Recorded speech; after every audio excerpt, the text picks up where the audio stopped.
Thanks for agreeing to meet me today. It's really a pleasure to meet you, and I'm really excited to hear what you have to say. Maybe you can start off and let us know a little bit what you do at the LifeCo and some of the common conditions you treat. Well, LifeCo originally started in Turkey, and it's basically a place for detoxification. It became very well known for that. Why would we want to detox? We'd want to detox because the reason we get old and the reason we get sick is because we accumulate toxins over a lifetime. That's how it works. As those toxins are accumulating in our endocrine organs, in other words, those glands that produce hormones, they become less efficient, and then they start to decline. And as hormones decline, aging sets in for sure. Yes. So basically, if we look at what we call disease as the accumulation of waste, then the only thing that you must do, no matter what else you do, is get rid of that waste to detoxify. So we detoxify. In what conditions? Every condition. You have to understand that all conditions are deviations from health. Health is our birthright. Health is what we were fitted for by nature. We were designed to be healthy. What is health? Health can be defined as optimal functioning of the organism. Okay, so the organism can only function optimally in and out of the niche out of which it arose, right? So, you couldn't take a tuna fish and put it in the lake, right? You couldn't put a polar bear on the equator. So in other words, so humans must first of all figure out, where are we from? Where do humans arise out of? And any serious look into that, you'll come to the conclusion that humans are equatorial and subequatorial organisms, around the equator, just same as all other primates, monkeys, chimps, gorillas. You don't find them in Germany naturally. You find them in zoos, but you don't find them in the forests. So that's where, that would be our natural habitat. And what would we eat in our natural habitat? We would eat all the things that are growing, blossoming, the fruits, and there's abundant vegetation, there's abundant air, oxygen, sun, all those things that we need, and therefore it would require no more than an hour a day to take care of our survival needs. Right? And that's our natural habitat, where all of our needs are met and we would function optimally. But we live in artificial environments, even though we're on the equator. Here, if you look at Bangkok, you look at Singapore, you look at KL, you look at all of these places, they're completely artificial. People live in boxes, they drive around in machines, they interact with and have relationships with their computers. So we have artificial, and our food's artificial, it comes in packages. All these things accumulate, and then our body begins to decline, and that's basically it. So you have to detox.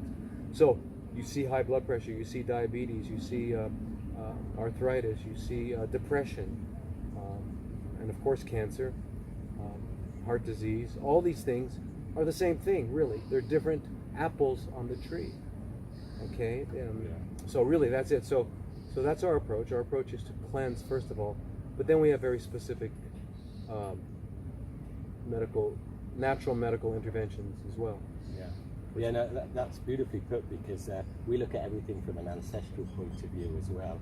We like to look at the blue zones, the people that live over 100, look at their natural environment, like the Okinawa, the Hunter from northern Pakistan, Sardinians and Crees and stuff like that.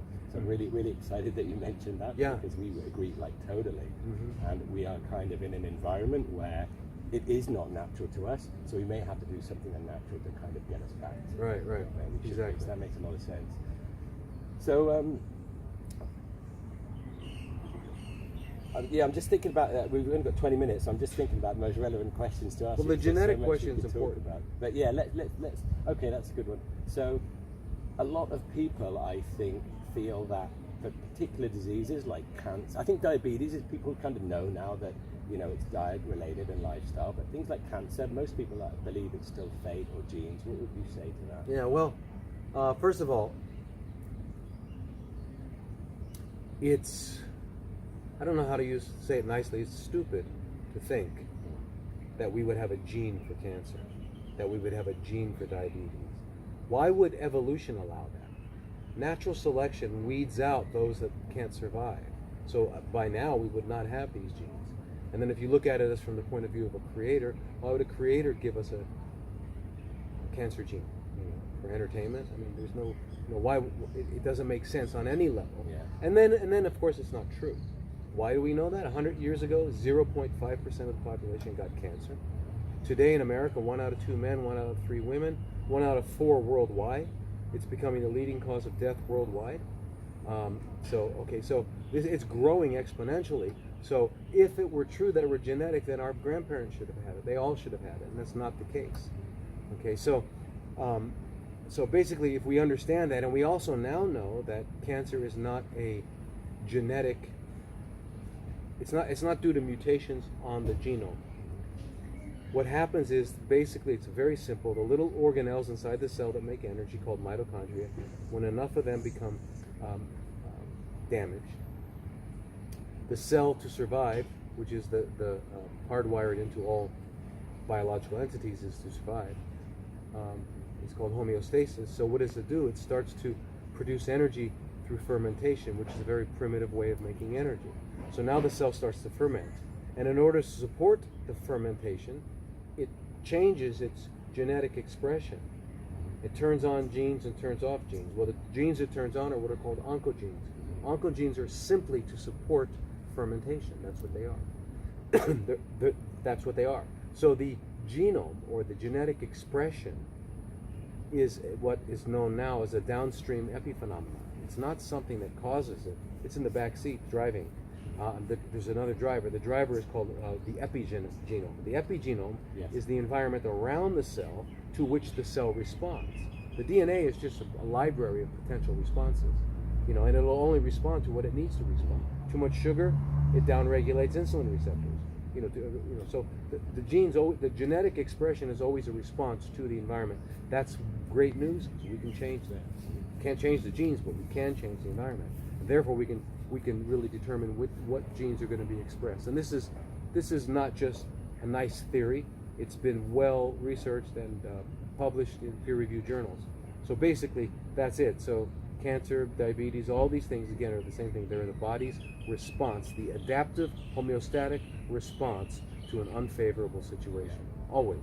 Yeah, I agree totally. That's fantastic. I myself personally have a lot of interest in cancer. I was a heavy smoker for 25 years, and it was interesting to me after I gave up that people still died from smoking-related diseases like lung cancer and liver cancer 20 or 30 years after they'd given up. So that's why it took me down. How do we reverse this process? But what does that tell you? That it wasn't the smoking. Listen, if you smoke cigarettes, yes, it's a poison. It takes 30, 40 years to kill you. Yeah, to build arsenic's a little bit faster. Yeah. So there, if you look at the level of it's a toxicity load, right? Toxic so now, if you quit smoking, but you don't change your lifestyle, you don't detoxify, you don't get rid of that, and you continue to eat foods. Now, I don't know if you know this, but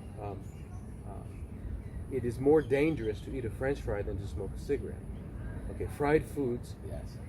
Instead of producing free radicals, they produce what are called reactive aldehydes, which stay active for several minutes, whereas free radicals are there for a nanosecond. Yeah, I have industrial vegetable seed oils are right at the top of my hate list, actually above white refined sugar. Right, exactly. And and I remember reading about this when I was reading about cholesterol and exploding that myth, and that cholesterol is an essential component of our cell membranes. And if we're eating the wrong kind of fats, like deep fried fat, we're making our cell membranes out of that bad fat, which is causing a stress on the cell. It's not allowing the nutrients in, and it's not allowing the waste out. Right. And so I agree with you totally. Yeah, So your cholesterol is essential. Yeah. And basically, what you can, if you want to just have a broad understanding, is that everything we've ever learned is the opposite of the truth. If you understand that, then you can proceed. Yeah. There's not even a little bit of truth there. Yeah. Okay. For me personally, the education is so empowering, which provides you such a great peace of mind that you are in control, and we don't have to outsource our health to specialists who don't seem to have a very efficacious rate of healing. Well, because they know nothing about health. They're disease managers. Yeah. So they can't restore you to health because they don't know what it is. Yeah. And you know this, I'm not sure if everyone knows this, but you were actually not oncologist in internal medicine, and I didn't finish an oncology fellowship because I didn't have what it takes to kill people. Yeah. So I was, I couldn't do it, so I did it on my own, yeah. But I've been practicing integrative oncology for over 20 years now. So what are people doing wrong, and what should they be doing to, for preventative care or preventative cancer? Well, what should they be doing? And the second part of that question is, if it's really serious, what can they do then? Well, it's again, keeping things simple. We're living artificial lives. So what do? Live a natural life. What does that mean?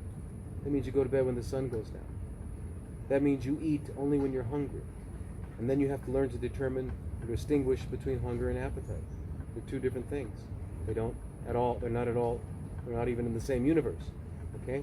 Appetite is something that comes from the mind. Hunger comes from the body. And hunger, like all bodily functions, is not brought to our attention through pain. It's brought to our attention by it's a longing or a desire. Yeah. It's not a pain. If you're feeling pain, it's because your body is finally getting rid of and rebalancing after eating improperly before. So basically, you need to get back to nature. You need to get back to living an authentic life, and that starts with cleansing the body. But of course, going to sleep early. Exercise has become an actual phenomenon that we need to do. When we lived the natural life, we moved our bodies just to live, just to be alive. So we didn't need to. I was down in Vanuatu hiking with a lot of natives, and these were young kids, 18, 19, what we would call ripped, perfect bodies, and they never went to the gym. They don't even know what a gym is. They're just from living. That's our natural state. That's health, right? They also didn't chatter. They only talked about things that were necessary and appropriate. They didn't have a lot of, I can't imagine them gossiping about what somebody was wearing. Really comfortable with silence, right? Really comfortable in their own heads. Right, because they're part of it all. So basically, that's what you do. And you eat human food. So the thing to find out is, what is human food? And that's a whole discussion. But basically, in case people don't know, human food is plants and fruits, nuts, and seeds. We probably eat a few insects, probably, maybe some eggs, in a natural setting, we would probably do that. But it violates everything in us to grab an animal and start eating it alive. And neither do we get excited and start salivating when we see a corpse on the road and say, let me take that home. That's just not, it violates it. In other words, to eat that stuff, you have to have been trained from an early age. Like people in certain parts of China, from an early age, eat live monkey brain, and they can't imagine living life without it. Okay, so I can't have monkey brain once a month. Who wants to be alive? So we have to understand, we have to put in perspective, context, and realize that our appetites, which are in the mind, are cultural. They come from our cultural and experience. So eating a natural human diet is that. I mean, put a little 1-year-old with crawling around, and there's an apple and an orange, and there's a rabbit. What's he going to do? He's going to eat the apple and he's going to play with the rabbit. Okay, that's not what a baby lion would do. You see, so we have to go back to that. We don't understand it. So eating human food, eating it only when hungry, getting proper sleep, moving your body around, having authentic relationships, stop lying. We all lie. We have to stop lying. So that's important, just throwing a little piece of your soul every time. Right. It's emotional pus. And that gets repressed, and that can be one of the leading causes, which is probably a it's a topic big for deal. another day. It's a big deal. It's a big deal. Big deal. But anyway, so it's not genetic, and returning to a natural lifestyle. Now, what we have to do here, though, is because people are already far along the way of pathology. They've already got pathology. They've got premature aging and stuff. We use plant-based bioidentical hormones. We give intravenous vitamin C, other intravenous curcumin, which comes from turmeric, so to not only fight cancer, but also to eliminate and quell inflammation, which is the underlying pathology in all condition. So we do a variety of things intravenously, lifestyle. You have to clean the colon. You've got to get the lymphatics working, and you have to meditate. You have to turn the madwoman off, right? Because we're all crazy. So this is the hardest thing for me to do as a holistic lifestyle coach, is to get my clients, who are generally busy executives, busy mums and dads to meditate. It's normally, and you know, the more they need it, the harder they find it. But then you just tell us 5 minutes twice a day. Yeah. Anybody can do that. Yeah, that's tough. You got to inspire them. Yeah. Inspire them. So when people come here, what kind of success ratio do you have? So versus conventional treatment for things like cancer, for example, we have chemotherapy, radiotherapy, and surgery, of course. How effective is that? And how effective are We know that you guys here with the treatments that you use? Just let's take. Well, with cancer, stage 4 cancer, you've got a less than 5% chance of being alive in 5 years if you go the conventional route. You get up close to 60 with what we do. Wow. So diabetes, type 2 diabetes. 60% versus 5%. That is amazing. Yeah. Why are they not queuing up at the door? They don't know. People don't know about it. Yeah. And out of fear, they the cancer market, the marketing, the PR, started by the American Cancer Society back in the 30s, John D. Rockefeller. It's a big business, $1 trillion industry, right? And so they're not going to do anything to diminish the number of potential clients they have. Right. So most people out of fear run to the hospital, get things taken off, get radiated. Finally, when the oncologist says there's nothing else we can do, then they go looking for alternatives. What we want to do, the reason I moved to Southeast Asia is because we have a very successful center in the U.S., but I want to bring that here, and I want people to know before they don't have to do the other. In fact, I was talking to an Indian man the other day, and he reminded me that in his culture, what we call conventional medicine is to him the alternative. Mm-hmm. He grew up with Ayurvedic. He grew up with Chinese traditional Chinese. So that's a perspective. That's getting forgotten now. It's getting forgotten. I wanted to learn Qigong in Singapore, and I couldn't find hardly any teachers. I had to go to Malaysia to learn it. 85% of the population is Chinese, and in China they're losing it as well. Yeah. It's a shame. And it's the Western influence of medical drugs is permeating the cultures. And I don't think it's for the better. So yeah. But diabetes, you have type 2 diabetes, 100%. 100% will no longer have diabetes if they do exactly what we say within 2 weeks. Wow. So, check that out. Yeah, that's amazing. Well, that's brilliant anyway. Yeah. Thanks very much for your time. You're welcome. You're welcome. It's been a pleasure to meet you, and I hope we can Thanks do this for coming. again. Yeah.